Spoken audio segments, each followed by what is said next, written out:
So wedding days are super complex and big day that can be a pretty stressful day for photographers and videographers, and there's a lot of moving parts. So here are 3 tips to make sure that you hire a photographer that can handle your day. So tip number 1 is make sure that you look at their gallery. It's one thing to be really good at just taking portrait photos, but it's another thing to be really experienced in being able to handle wedding day. So make sure that their gallery has a lot of wedding photos in it, and not just like senior portraits and family photos. Those are two different things. And in those photos, make sure that you like them. That might sound silly, but just make sure you really like their wedding photos, because it's so important that you get someone that's going to document all the little in between moments and everything that really matters, because down the road, 5, 10, 15, 20 years, the more distance there is between you and your wedding, the more important those photos are going to grow, and the more important they are going to be to see the loved ones that were in those photos.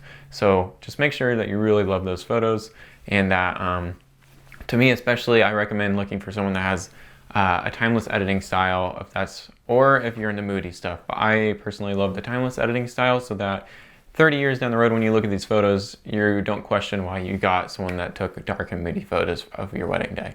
My second tip for you is to just talk to them. Once you find someone that you really trust and you love the work of, just make sure that you talk with them one-on-one, whether that's on a phone call or a video call or in person, and just make sure that you guys are a good fit, because as a wedding photographer and videographer, you guys spend so much time together throughout the day. And it's super important to make sure they're not just like some weirdo, because it doesn't matter how good of the photos that they take are, but if they're really weird or really rude or really in charge and commanding, then when you look back at these photos, you're not really going to remember all the cherished memories. You're just going to remember how weird that day was and how much you regret that. So just make sure you talk with them and make sure that you're a good fit for each other. My last simple tip for you is to just go to Google and search their name and look at the reviews.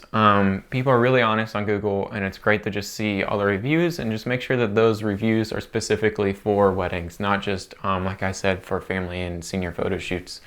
Make sure that there's brides talking about their wedding day, or mother-in-laws talking about how they did on a wedding day. That is super valuable information.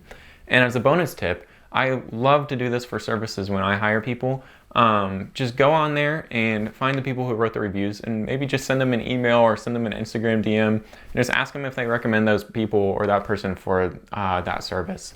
It's super interesting to be able to hear what they recommend, and they even usually give more information that they left out of their Google review.